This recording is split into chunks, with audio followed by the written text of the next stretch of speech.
Hello, in front of me I've got Oppo Find X5 Pro. In this video I'll show you how to use reversed wireless charging on example of iPhone XR.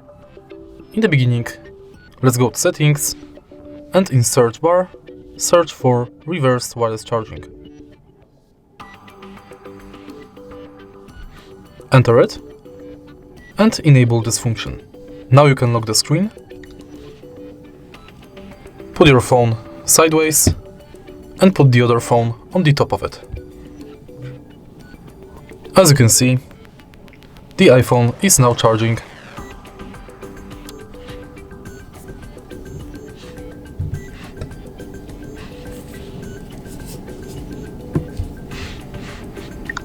From this menu, you can also set disable when battery is low for the battery percentage of 25% to 95%.